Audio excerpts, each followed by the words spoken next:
being done at the population level, and so I just want to understand that what in your opinion would be an equitable way to bring delimitation.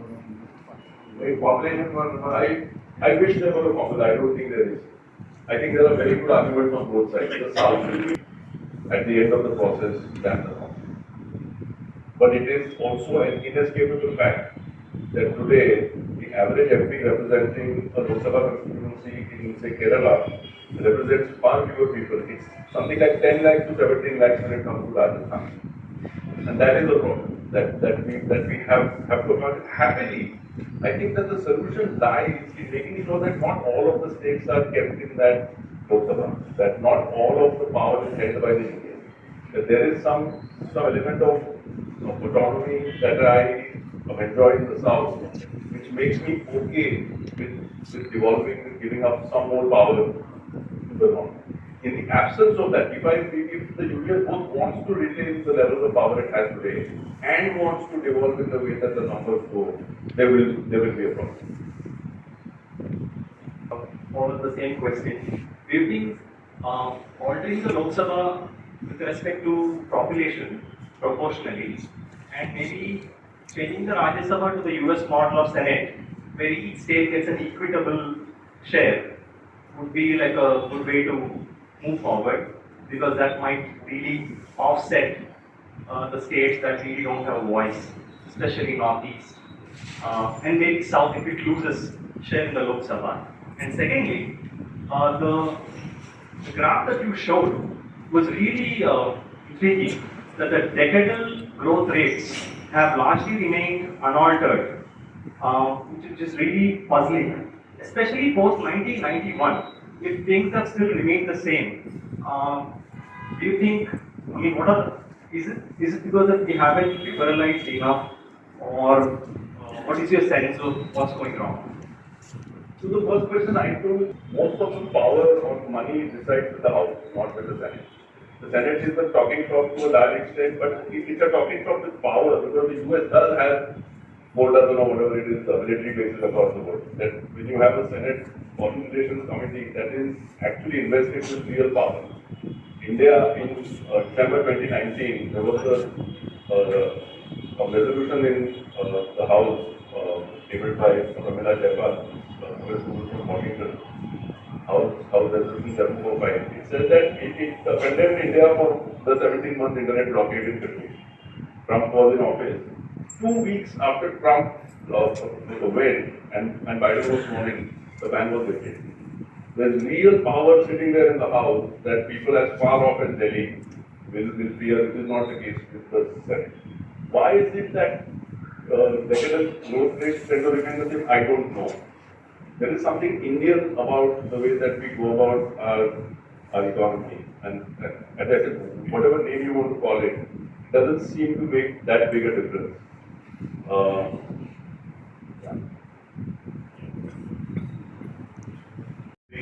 Destination tax, which means that people in the south, they consume more, they can afford to consume more, they pay more taxes, and this is going to the north. And in all our private conversations, we say someday we will have a separate opinion. I'm going to say that it's national to say that, but that's not the point I'm making. The point I'm making is that structure of the federal structure is weakened because it's a destination tax.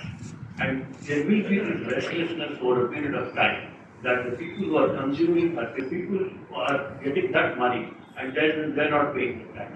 How long will this dissonance continue before we think of something else? The actually vote for the BJP. Press the button for the BJP is 225 million. 950 million vote against voter ID, 600 something vote, 38% of them. That is a figure of 225 million. Out of 950 million voters, 225 million votes the BJP. That's one data point. The second data point is that when you look at the GDP, it's completely skewed towards 50 million people. There are 50 million people who have deduplicated mutual funds. They buy cars, they buy two-wheelers. You're sitting on a powder keg. So you got 50 million people You got 220 odd million people who vote for one political formation, and the rest are just falling off the cliff. And also, 38% vote is very good. Very few parties can command or keep that. We should also respect the fact that large parts of northern India, the BJP wins and keeps. It doesn't let it go. There is no anti-incumbency of the sort in, say, Gujarat that we see in Karnataka. Even in Karnataka, where they lost the state last year, uh, uh, they held on to their vote share. It was 36% in both the votes. I think that they have very good competence on the ground. They use the tools that they have available to them better than most people, and they're willing to go into the dark side in a way that the other parties are not willing to, and it is a good thing. So far as the other parties go, but we have to accept that even though that is not a majority of voters, it is a plurality, and in first past the post, that's all that counts. The second, I think, yes, that it is a problem that you have a media. We have a very strange media. India is the only part, even of the subcontinent, where if you go to Karachi or you go to Dhaka, the newspaper is 30 rupees. The reader is not subsidized to the extent that she is in Bombay or here. And because of that, the primary client for the newspaper, editor, including myself in all the decades that I ran newspapers, was the advertiser. You want to put up material that looks good around that ad, and that is how newspaper functions, that's how TV channels function. Cable news network is called cable news network because there is a subscription that comes, that has to be paid by the person who gets the cable. You don't get CNN for free. You can't get it at all in India, including on YouTube. But all the news channels we have are free. So you have disproportionate focus on a small set of people. That is where the attention that you want to talk about those people who buy cars and two-wheelers that come from your own. And you don't have people in newspapers that even the capital of beat anymore. Has become some kind of remedy which is being applied without much of a thought of innovation. For instance, if you take some countries dumping the products here, your anti-dumping duty and spend on anything other than the basic necessities. And then often in many states not even on that. I was speaking to somebody who's the recipient of the 5 kilos of grain that go free. Even there is a problem that these 80 crore people don't always get it.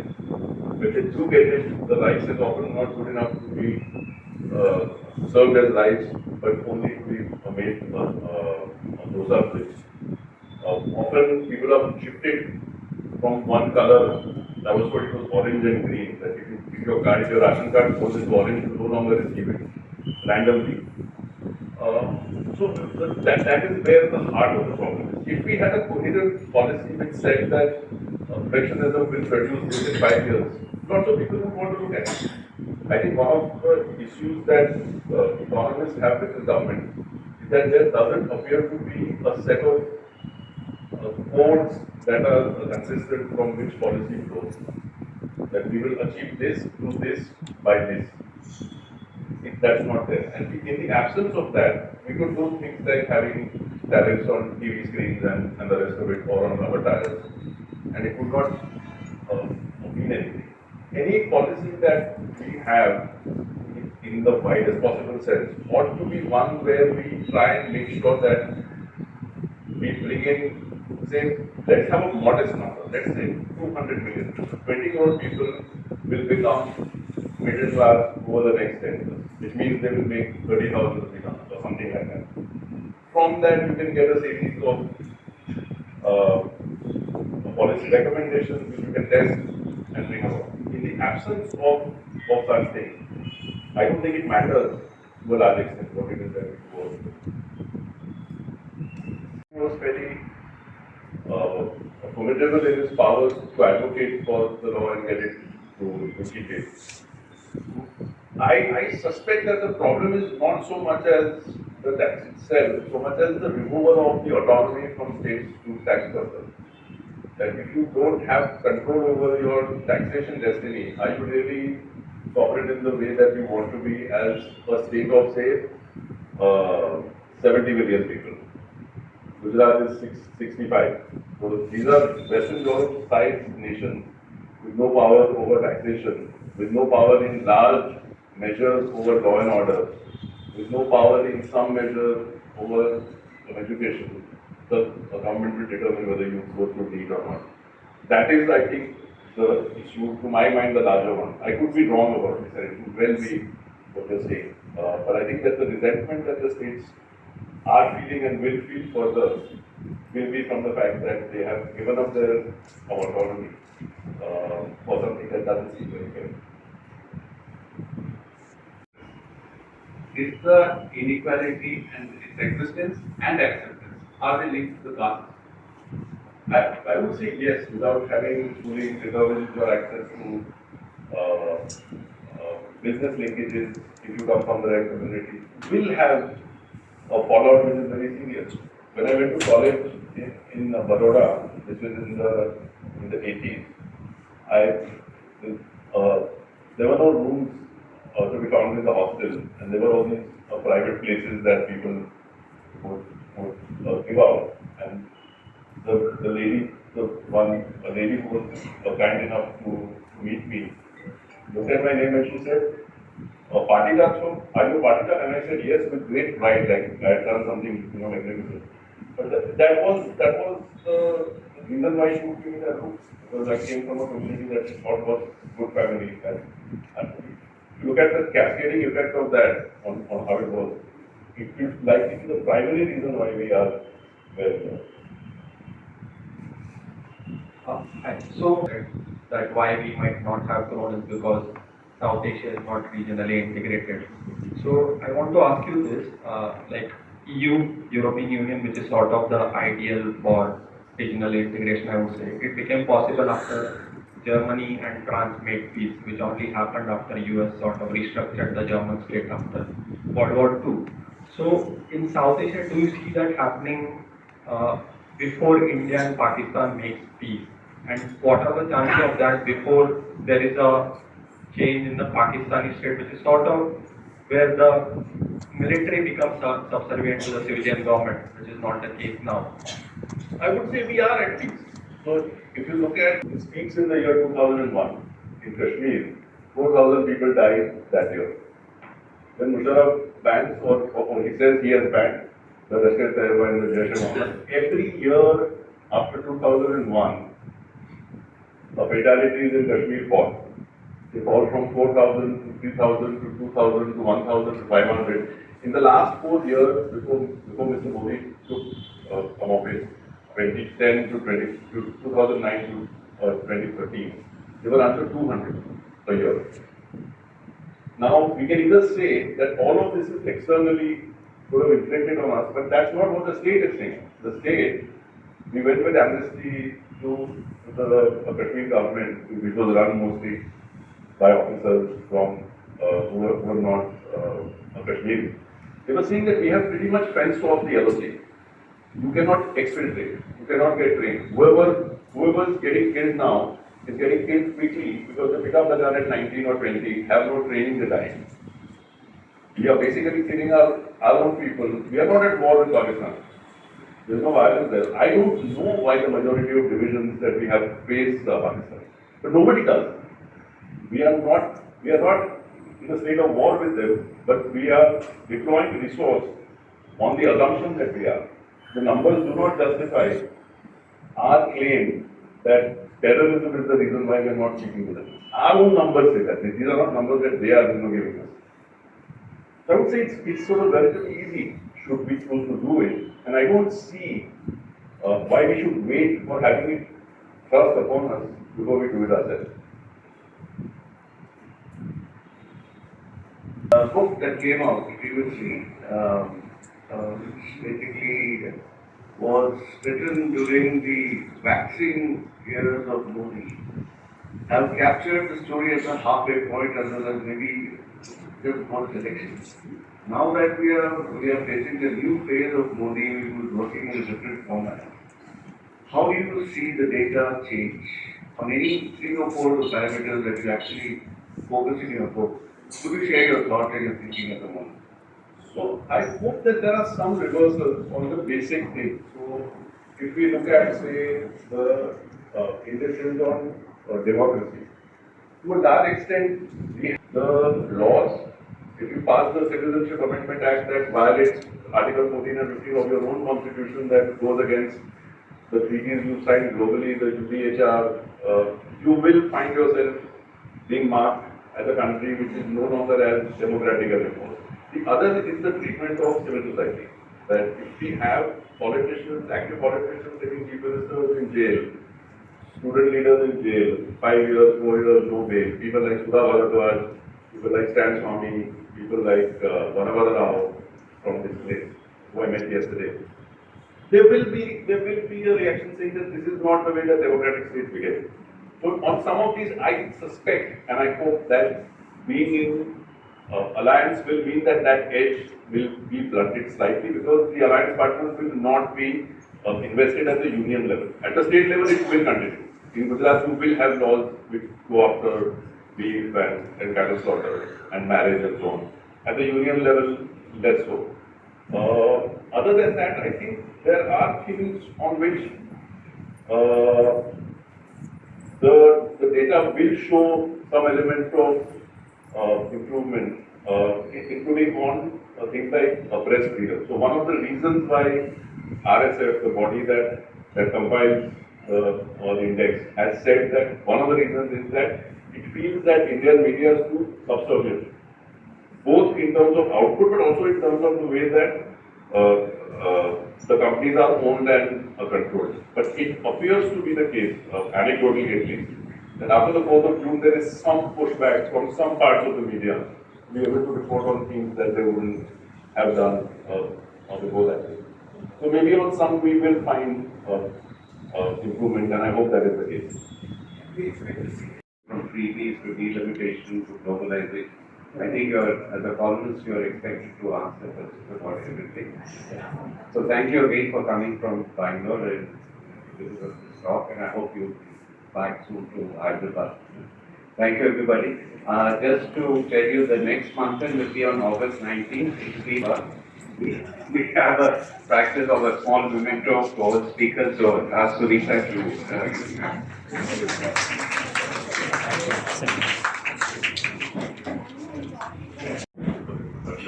I think also actively protecting people from what might appear to be unlawful activities wrong. And I think in the long term, in the medium term, that will not pay off. That we ought to be careful about how it is that we deal with accusations of fraud, especially when they pertain to corporations of this size that are running large parts of advanced infrastructure of India in mining, in ports, on airports. And I don't think that works out. It's a complete despotism, especially with an absolute demolition of all institutions, which are irreparable, I think. What is there to be optimistic? Is there anything to be optimistic about? My view was that on the 3rd of June, we were in this period of messianism, that there was a spell over large parts of the country, where the assumption was that this striking, charismatic figure would deliver,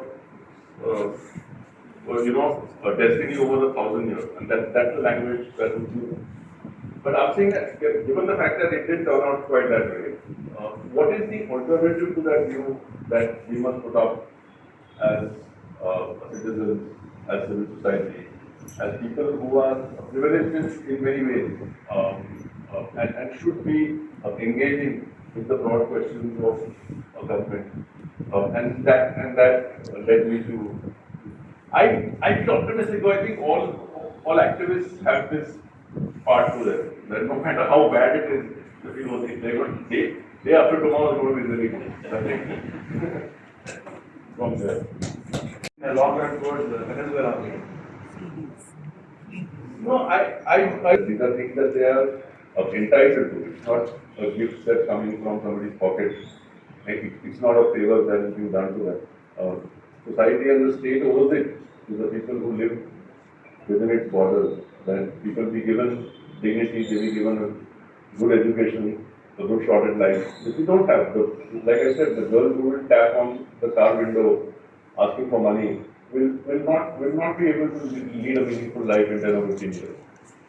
How do we change that? And I think that the only way to start doing so is to think of these people with empathy as part of us rather than them who are being supported through freebies that we are actually paid for. Connection, they make some connection between the women's reservation bill and charity limitation. What is that one? Number one. Number two, about my interaction with your article. Sometimes I used to be, after reading that, it lacks a punch in some way. Because you are mine. And we are expecting something more and you are not doing that much. I felt that many times. Another thing I want to tell you is that the question about delimitation. Delimitation is a very, very complicated problem. Why are you waiting? Why all of us are waiting? Today we are coming to the last part. Now is the time that we have to think about it. The South has to think about it, the North has to think about it, and the people like you should now start inspiring the people to brainstorm about it and find solutions nowadays, rather than pushing the people. That's my question. I think it's the reverse order. I think delimitation is a problem. I'm speculating here. India, for the first time in recent history, has not put out the civil registry for deaths in 2021. After 2020, when the first phase of COVID came and went, the data stopped being compiled at the union level. And it is felt, it could be wrong, that the numbers of total dead in the second wave align closer, they cleave closer to what groups including Lancet have said, which is 40 lakhs, rather than the government figure of 5 lakhs. And in the census, you cannot run away from it. It's too large a number for to be hidden under the 145 crore. Lacking in funds, I think my wife is quite happy to hear that she never reads my books. She finds them very boring. Okay, one thing to get in line. On the first point, which was about the sequence is as follows. So we will conduct a census, which will tell us how many people are in which state. The link to the women's reservation bill is that the number of seats in Parliament in the Lok Sabha will be expanded based on what the census goes up. And there is one person who's given absolute power as the chair of the Delimitation Commission. Absolute power. No act of Parliament rule or no court can say that this is wrong. Who will then determine what state gets what? This last happened in 1971. 3 years back, we were at same GDP, same per capita. Today, they are 5 times higher. The whole country looks absolutely advanced. And we are talking a lot, but we are not even trying to catch up. They're 5 times higher than us. And the gap is growing. What lesson should we get from them making the expenses? I don't know, sir. I could be wrong about this, and I'm spitballing. But I think we should look at why it is that both Pakistan and Bangladesh also could not do that. If you look at, say, things like the Symphony Orchestra of India is based in Bombay. I used to live in Bombay till about 15 years ago, and I was a patron there, I was a regular there. 95% of the audience is Parsi. 95% of the people playing in the orchestra were Kazakh. The only Indians who were on that orchestra were Goans, Catholics. Why is it that we tend to do worse or we take genuine team sports that require harmony like football than we are with sort of individualistic start-stop sports like cricket? Maybe there's something there, I don't know. Somebody told me that if we achieve per capita GDP of X, $25,000, we'll win a lot many more gold medals. But I wondered whether the opposite was the case, that if you have a society which is able to produce gold medal winners, that is what gives you a higher university rather than the other way. But then again, it's not my subject, I don't know. Hi.